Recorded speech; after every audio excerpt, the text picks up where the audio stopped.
Good morning students. आज 10+2 में कुछ एग्जाम्पल डिस्कस करेंगे आपको साथ। कल मैंने प्रॉपर्टीज ऑफ डिटर्मिनेंट्स के बारे में आपको बताया था, वो आपने याद कर लिए होंगे। एग्जाम्पल 11 ध्यान से देखना। Prove that this determinant equal to a cube. यदि हम इसको डायरेक्ट एक्सपेंड करना शुरू कर दें तो काफी लेंथी हो जाएगा। हम जो प्रॉपर्टीज का यूज क्यों करते हैं, क्योंकि इसमें इजी हो जाता है एक्सपेंड करना। हम क्या करेंगे, हम इसमें मैक्सिमम नंबर ऑफ जीरोज बनाएंगे। Zero, maximum number of zero बनाएंगे। कैसे? जैसे 2a है, 2a को हम जीरो बनाएंगे a की हेल्प से, और 3a को जीरो बनाएंगे a की हेल्प से, तो इजी रहेगा। तो इसको हम ऐसे लिखते हैं कि R2 पे इफेक्ट डालना है मैंने।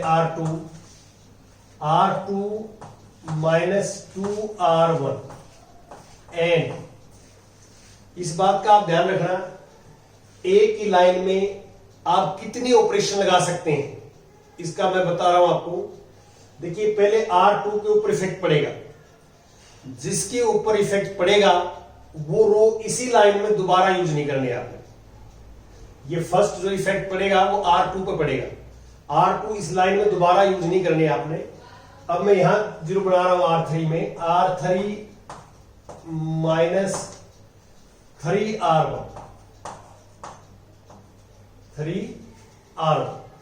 तो ये दो ऑपरेशन हम लगाएंगे। तो now we take left hand side. ये हम लेफ्ट हैंड साइड लेते हैं। R1 no change, a plus b, a plus b plus c, no change. R2 पे इफेक्ट पड़ेगा। R1 को 2 से मल्टीप्लाई किया हमने, 2a माइनस 2a 0, इसको 2 से किया, 2a प्लस 2b, इसमें से माइनस करेंगे तो a, इसको 2 से किया, 2a plus 2b plus 2c, इसमें से माइनस करेंगे तो 4a minus 2a 2a, this minus 2b plus b, 2c minus 2c 0। अब इसको 3 से किया, 3a minus 3a 0, 3a plus 3b, इसमें से माइनस करेंगे 3a plus 3b plus 3c, इसमें से माइनस करेंगे तो 7a, और इसमें से माइनस करेंगे 3b, और c कैंसिल हो जाएगा। ये मैंने प्रॉपर्टी नंबर जो 6 प्रॉपर्टी है, कि 6 प्रॉपर्टी में मैंने ये बताया था कि किसी भी रो या कॉलम को हम किसी स्केलर से मल्टीप्लाई करके किसी दूसरी रो या कॉलम में ऐड या सब्ट्रैक्ट कर सकते हैं। डिटरमिनेंट की वैल्यू में कोई चेंज नहीं आता। 6 प्रॉपर्टी आप जो कल बताई थी उसमें देखिए आप। अब आप देखो, C1 के अंदर 2 जीरो है, तो हम C1 से एक्सपेंड करेंगे, एक्सपेंड बाय C1। तो एक्सपेंड बाय C1 में हमारे पास ये आ जाएगा। सबसे पहले ए की पोजीशन क्या है, first row first column, even place पे है, तो 1 प्लस 1 2 इवन होगा, तो पॉजिटिव साइन आएगा ए से। और अब हम क्या करते हैं, 2/2 का डिटरमिनेंट, ये कैंसिल, ये कैंसिल। अब ये आएगा a 3a और 2a प्लस b और 7a प्लस 3b, ये आ जाएगा। पहले a के साथ ये आएगा, a के सामने वाले रो कैंसिल, सामने वाला कॉलम कैंसिल, 2/2 का डिटरमिनेंट आएगा। जीरो के साथ जीरो हो जाएगा, मल्टीप्लाई में जीरो, लिखने की जरूरत ही नहीं है। अब हम क्या करेंगे, इसको एक्सपेंड करेंगे। ए तो बाहर रहेगा, ए ये वाला ए, और इसको दिस माइनस दिस, इसको करेंगे 7a स्क्वायर, ये करेंगे प्लस 3ab, और माइनस ए करोगे तो माइनस 6a स्क्वायर और माइनस 3ab, 3ab से 3b कैंसल, ये आएगा a into a square, this equal to a cube, equal to right hand side. तो प्रॉपर्टी देख सकते हैं आप कितनी इंपॉर्टेंट है प्रॉपर्टीज की। प्रॉपर्टी से हमने बड़ा इजी वे में निकाल लिया है, लेकिन आप यदि डायरेक्ट एक्सपेंड करोगे इसको तो हमारे को बहुत ज्यादा टाइम लगेगा इसमें, और गलती के चांसेस भी ज्यादा है, कैलकुलेशन ज्यादा होगी। अब मैं बात करता हूं, यहां पे आता हूं एग्जाम्पल नंबर 12 पे।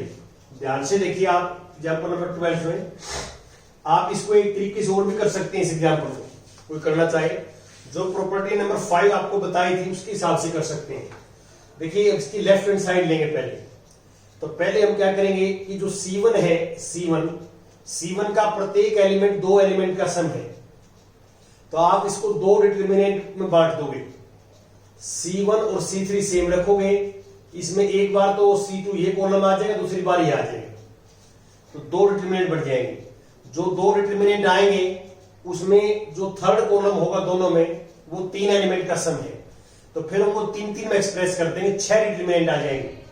6 डिटर्मिनेंट आने के बाद में कुछ कॉमन आता तो कॉमन ले लेंगे, अदरवाइज कुछ रो कुछ कॉलम सेम मिलेंगे, कुछ 0 हो जाएगा और बाकी सिंप्लीफाई करोगे तो छोटा हो जाएगा, बाद में एक्सपेंड करना पड़ेगा। वो भी लंबा है, प्रॉपर्टी नंबर 5 से कर सकते हैं, लेकिन वो लंबा पड़ेगा काफी। और जो है 6 डिटर्मिनेंट होने के बाद में उनमें से कुछ की वैल्यू 0 हो जाएगी, कुछ रो कॉलम सेम आ जाएंगे और बाकी जो बचेंगे उसको एक्सपेंड कर देंगे, वी गेट रिक्वायर्ड रिजल्ट, हमारे पास रिजल्ट जो है रिक्वायर्ड आ जाएगा। अब इसके बाद आता है एग्जाम्पल 12। ये ध्यान रखें आप, जहां ये लिख दिया विदाउट एक्सपेंडिंग, इसका मीनिंग क्या है, इसको एक्सपेंड नहीं करना आपने। Only using properties we will prove that this determinant equal to 0। Only properties, ये लिख दिया तो आप एक्सपेंड नहीं करेंगे। देखिए यहां पे कुछ नहीं लिखा हुआ था, तो इसका मीनिंग क्या है, प्रॉपर्टी यूज करेंगे हम और जरूरत पड़ी तो एक्सपेंड भी करेंगे लास्ट में, दोनों काम हो सकते हैं। लेकिन विदाउट एक्सपेंडिंग आपको लिख दिया तो सिर्फ हमने प्रॉपर्टी ही यूज करनी है। लेफ्ट हैंड साइड में मैंने प्रॉपर्टी यूज कर ली कि R1 में मैंने ऐड कर दिया 1 इंटू R2, ये प्रॉपर्टी नंबर 6 लगाई है यहां पे। Now we take left hand side, तो आप देख सकते हैं लेफ्ट हैंड साइड में R1 के 1 से मल्टीप्लाई किया R1 को, और जो रिजल्ट है वो R1 में ऐड कर दिया। कोरस्पॉन्डिंग एलिमेंट फर्स्ट में ऐड होगा, सेकंड में ऐड होगा, थर्ड में ऐड होगा। तो इसमें ऐड करेंगे तो x plus y plus z, इसमें ऐड करेंगे x plus y plus z, और इसमें ऐड करेंगे तो x plus y plus z, ये आ जाएगा। और ये ZXY और 1 1 1। अब देख सकते हैं take common x plus y plus z from R1, तो x plus y plus z बाहर ले लिया मैंने, तो वी गेट दिस 1 1 1 ZXY 1 1 1। तो मैंने आपको ये बताया था कि हम कॉमन लेते हैं या हम किसी नंबर से मल्टीप्लाई करते हैं डिटर्मिनेंट में, तो कॉमन भी एक रो में से या एक कॉलम में से आएगा, एक पर्टिकुलर रो या पर्टिकुलर कॉलम में से ही कॉमन आएगा। और यदि हम किसी नंबर से स्केलर से मल्टीप्लाई करेंगे अंदर डिटर्मिनेंट के अंदर करेंगे, तो वो भी एक पर्टिकुलर रो या पर्टिकुलर कॉलम से ही होगी, प्रत्येक एलिमेंट के साथ नहीं होगी। इस बात का आप ध्यान रखें। अब आप देखो R1 और R3 सेम है, तो आपको ये प्रॉपर्टी मैंने बताई है कि डिटर्मिनेंट में 2 रो सेम हो जाए या 2 कॉलम सेम हो जाए तो डिटर्मिनेंट की डायरेक्ट वैल्यू 0 होती है। तो यहां पे x plus y plus z into 0, reason यहां ये दोगे R1 and R3 are same, ये आपके पास प्रॉपर्टी है, याद की होगी आपने, इसलिए डायरेक्ट वैल्यू 0 हो जाएगी। 0 into something 0 equal to right hand side, ऐसे आपने करना है। तो इसमें कोई मुश्किल नहीं है, आपने इस बात का ध्यान रखना है। अब मैं नेक्स्ट एग्जांपल लेता हूं। जो बच्चे हमारे चैनल के साथ जुड़ चुके हैं उनसे हम बार बार रिक्वेस्ट करते हैं कि आप हर रोज कम से कम एक बच्चा चैनल के साथ जोड़ें। ये चैनल तभी चलेगा जब इसके साथ बच्चे जुड़ेंगे अधिक से अधिक, ये फ्री ऑफ कॉस्ट है, और हमारा हौसला तभी बढ़ेगा जब आप जो है चैनल के साथ अधिक से अधिक बच्चों को जोड़ेंगे। और ये आपका कर्तव्य भी है और हमारा मुख्य उद्देश्य है चैनल का ये कि अधिक से अधिक बच्चे जो है इस चैनल के माध्यम से पढ़ाई कर सकें। ये आपने जो है इसको देखना है। अब मैं कुछ एग्जाम्पल जोड़ लूंगा, क्वेश्चंस।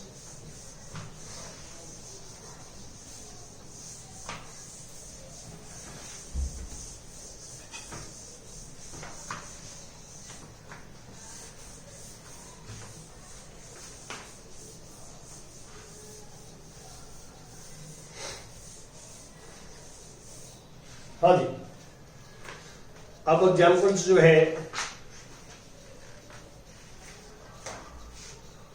एग्जाम्पल 13 देखिए आप, 13 एग्जाम्पल 13 में ये भी आ सकता है इवेल्युएट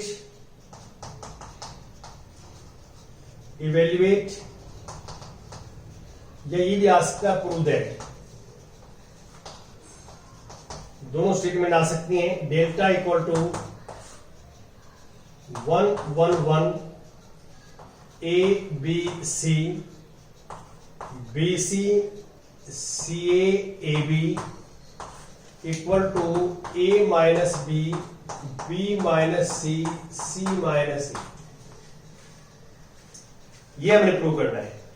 तो बड़ा इजी है, आप देख सकते हैं इसमें कि हमने प्रूव करना है कि this determinant equal to this.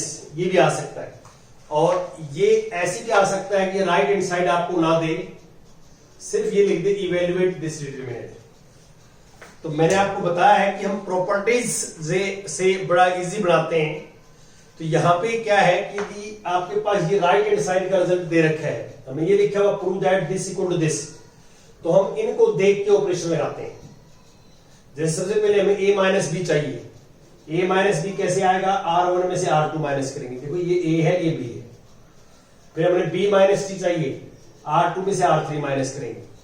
और यदि ये नहीं होता, ये राइट हैंड साइड आपके पास नहीं होती, सिर्फ ये लिखा होता है इवेल्युएट दिस, फिर हम किस चीज पे ध्यान देते, हम इसमें मैक्सिमम नंबर ऑफ जीरो बनाएंगे। Maximum number of zero, we make maximum number of zero in determinant by using properties. तो अब देखिए, मैं यहां से मान लो R1 में से R2 माइनस करता हूं, जीरो आ जाएगा। देखो ध्यान दें, R1 minus R2 and R2 minus R3। मैंने पिछले एग्जाम्पल में बताया है कि देखिए फर्स्ट एक लाइन के अंदर आप कितनी ऑपरेशन अप्लाई कर सकते हैं। मैंने आपको ये बताया है कि जैसे मैंने फर्स्ट ऑपरेशन मैंने अप्लाई की, ये R1 पे इफेक्ट डालेगी, R1 पे। तो इसी लाइन में R1 आपने दोबारा यूज नहीं करनी है। अब ये ऑपरेशन जो है हमने R2 पे इफेक्ट डालेगी, तो इसके बाद जो ऑपरेशन लगाएंगे इसी लाइन के अंदर, वो उसमें R1 भी यूज नहीं कर सकते और R2 भी नहीं कर सकते। ठीक है, इस तरह की ध्यान रखना आपने। तो अब आप क्या करेंगे, we take left hand side. ध्यान दें, R1 पे इफेक्ट पड़ेगा, R1 पे R1 this minus this zero, this minus this a minus b, this minus this करोगे तो माइनस सी कॉमन लोगे तो a माइनस बी आएगा। देखिए हमारा जो टारगेट है वो a माइनस बी फैक्टर का है, तो इसमें से ये माइनस करेंगे तो a माइनस बी फैक्टर का टारगेट बनाइए। आप फैक्टर करके लिखिए, ये रफ कॉपी पे लिख के फैक्टर्स करके, और then you write here. Now R2 को इफेक्ट पड़ेगा, R2 minus R1, this minus this zero, this minus this b minus c, this minus a common आएगा, b माइनस सी, और R3 नो चेंज। जीरो में से कोई भी number common ले सकते हैं हम, जीरो में से कोई भी नंबर कॉमन आ सकता है। इसमें से भी a माइनस बी कॉमन आ जाएगा, इसमें से भी a कॉमन आ जाएगा, a माइनस बी। जीरो में से तो a माइनस बी कॉमन आ ही जाएगा। तो टेक कॉमन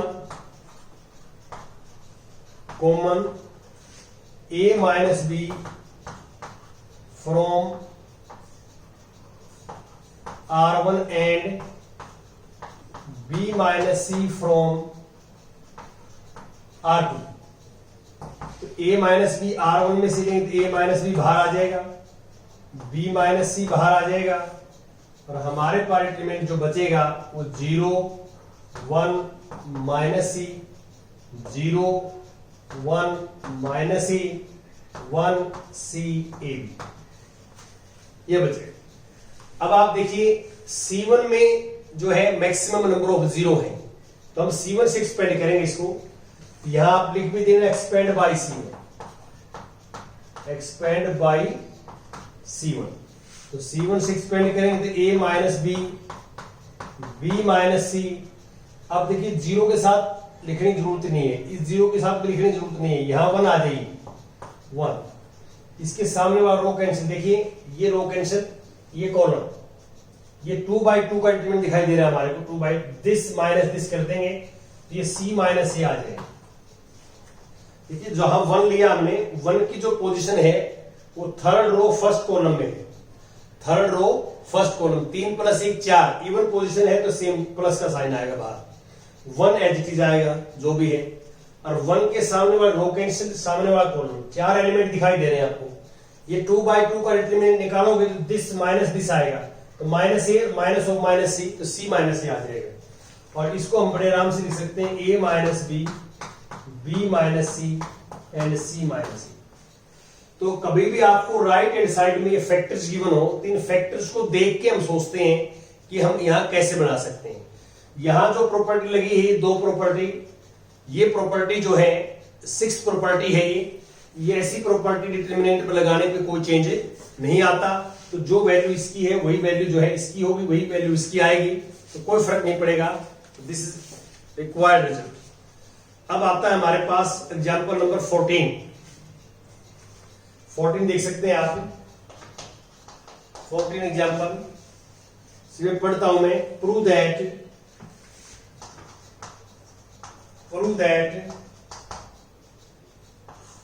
B + C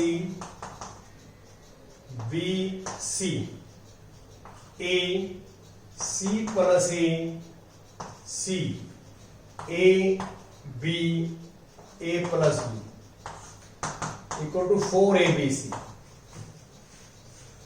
अब आप इसमें क्लियर देख सकते हैं यहां पे कि इसको हमने इसकी इक्वल प्रूव करना है। तो मैंने आपको बताया है कि यदि हम राइट हैंड साइड को देख के सोच सकें कि क्या करना है तो अच्छी बात है। कई बार क्या है कि हम राइट हैंड साइड को देख के यहां नहीं सोच सकते, तो सेकंड मेथड ये है कि इसके अंदर मैक्सिमम नंबर ऑफ जीरो बढ़ाए जाएंगे। जितनी ज्यादा जीरो होंगे इसके अंदर उतना ही एक्सपेंड करना इजी होगा। तो यहां पे आपने क्या करना है, जैसे आप देख सकते हैं कि C माइनस सी 0 हो जाएगा, C माइनस सी 0 हो जाएगा। ये C1 में, ये C2 में है, तो ऑपरेशन लेफ्ट हैंड साइड में लगाए C1 minus C2 and A minus A 0 हो जाएगा, तो C2 को इफेक्ट डालना, C2 माइनस C2। ये प्रॉपर्टी नंबर 6 प्रॉपर्टी है ये। Now we take left hand side, this minus this B plus C minus A, this minus this B minus C minus A, C minus C 0, this minus this 0, this C plus A minus B, this C minus A minus B, and this A B A plus B। अब इसमें एक काम और हो सकता है, zero बनाना चाहे तो यहां पे मान लो हम A plus B की जगह इन दोनों को ऐड करें और फिर R3 में से माइनस करें, तो दिक्कत क्या आएगी, ये वाले जीरो खत्म हो जाएगी। एक जीरो यहां बढ़ेंगे तो ये वाले जीरो आपके पास जो है एलिमिनेट हो जाएंगे। तो आपने इस बात का ध्यान भी रखना है कि कम से कम जो है कैलकुलेशन हो, तभी आपकी बात बनेगी। अब मैं क्या करता हूं इसके अंदर कि मैं इसमें से ये माइनस कर देता हूं, छोटे एलिमेंट हो जाएंगे, इसमें से R2 में से और R3 माइनस कर दिया। अब आइडिया कहां से आया, देखिए मैंने R1 पे इफेक्ट नहीं डाला क्योंकि ये जीरो खत्म हो जाएगी, R1 इफेक्ट डालेंगे तो। R3 पे इफेक्ट डालोगे तो ये खत्म हो जाएगी, तो मैंने इसलिए R2 पे इफेक्ट डाला है। आपने ये ध्यान रखना कि पहले जो हमने जीरो बनाई है वो खत्म नहीं होनी चाहिए, तभी फायदा है। आपने इसके ऊपर ऐसी ऑपरेशन लगानी है कि या तो ये एलिमेंट कुछ सिंपल हो जाए, छोटे हो जाए। अब ये 3 एलिमेंट्स का कॉम्बिनेशन बन गया, देखो मल्टीप्लाई करने टाइम लगेगा। अब कुछ छोटे करने के लिए हमने क्या किया कि this equal to R1 no change, R1 2 में से R3, इसमें से ये माइनस करेंगे सेम आएगा, B minus C minus A। इसमें से ये माइनस करेंगे तो C से C कैंसिल, B से B कैंसिल, ये माइनस करने 2A आ जाएगा, और इसमें से ये माइनस करेंगे तो माइनस A आ जाएगा। और यहां 0 C minus A minus B और A प्लस B। देखो ये दो जो है ये एलिमेंट छोटा हो गया। अब आप क्या करेंगे, आप R2 में R1 ऐड कर देंगे, R2 में R1 ऐड कर देंगे तो क्या इफेक्ट पड़ेगा, R2 में R1 ऐड कर देंगे। तो ऐड करेंगे, ध्यान से देखें, ये मैं R2 पे इफेक्ट क्यों डाल रहा हूं?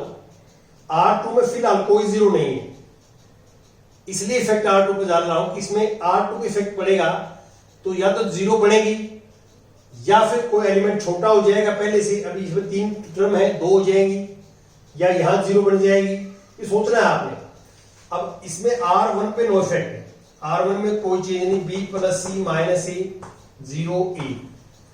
और R2 में R1 ऐड करेंगे इसमें, तो B प्लस B 2B, ये C कैंसिल, ये माइनस 2A।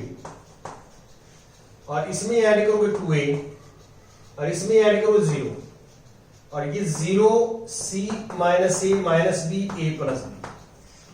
तो आपने 3 जीरो बढ़ाया, देखो यहां 1 जीरो भी नहीं थी, आपने जो ऑपरेशन 6th ऑपरेशन लगा के 3 जीरो बढ़ गई, 1 2 3 जीरो बढ़ गई। अब इसको आप एक्सपेंड कर सकते हैं या इसको और सिंपल बनाएं तो R2 में 2 कॉमन आ जाए। देखो आप R2 में 2 कॉमन आ जाएगा, तो आप ये लिखिए कि टेक 2 कॉमन फ्रॉम R2 में से 2 कॉमन आ जाएगा तो 2 बाहर आ जाएगा, और देन एक्सपेंड, इसको क्या कर देंगे, एक्सपेंड कर देंगे। अब 3 जीरो बढ़ चुकी हैं, एक्सपेंड आपको करना आता है, तो 2 बाहर पहले ले लेना। तो आप देखिए 2 तो पहले ले लिया मैंने बाहर, ये 2 कौन सा लिया है, जो R2 में कॉमन ले गए। R2 में 2 बाहर आ जाएगा तो ये इंक्रीमेंट बच जाएगा, ये जो है 2 बाहर आ जाएगा, 2 बाहर आ, जीरो में से हर चीज को बनाई जाती है, 0 बचेगा। ये 2 बाहर आने के बाद 2 बाहर लिख देंगे। अब इसको एक्सपेंड करेंगे, आप एक्सपेंड करेंगे, इसकी वैल्यू आएगी 2ABC। एक्सपेंड करने के बाद एक्सपेंड करना है आपने और मल्टीप्लाई करो 4ABC, ऐसे आपके पास आ जाएगा, ऐसे करना है। तो इसमें आपने बड़े इजी वे से करना है। तो सबसे पहले तो इस चैप्टर्स के अंदर आपने ध्यान रखना है कि प्रॉपर्टीज अच्छे ढंग से समझें, याद करें, और उसके बाद जो है आपने काम करना है। ऑपरेशन या तो आपने राइट हैंड साइड देख के लगानी है, और ये ध्यान रखें कि जैसे मान लो मेरे को A माइनस B चाहिए, A यहां पे है, B यहां पे है, तो इसमें से R1 में से R2 माइनस करेंगे तो A माइनस B बन जाएगा। लेकिन और जो एलिमेंट है इसे पहले वाले बाद वाले फैक्टर करके लिखने हैं। A माइनस B सब फर्स्ट रो में आना चाहिए, सभी में, तभी कॉमन आएगा। यहां अंदर फैक्टर नहीं करने हैं आपने रफ कॉपी पे लिखो, आपने ऐसे करना है कि जब मैंने R1 में से R2 माइनस किया तो BC माइनस CA लिखा, CA, BC माइनस CA। अब इन दोनों में क्या कॉमन ले कि A माइनस B आए, तो इसलिए मैंने माइनस C कॉमन लिया था, माइनस C, तो A माइनस B। और ये फैक्टर करके यहां लिखना है आपने। डिटरमिनेंट्स के अंदर जो है आपने अंदर फैक्टर नहीं करने हैं, आप अपने रफ कॉपी के ऊपर फैक्टर्स करके देन राइट और आप लिखना है। तो आप इसके जो क्वेश्चंस हैं वो आप जरूर करेंगे, और कल फिर मैं आगे 15 और 16 एग्जाम्पल डिस्कस करूंगा आपके साथ और आगे चलेंगे। Thank you.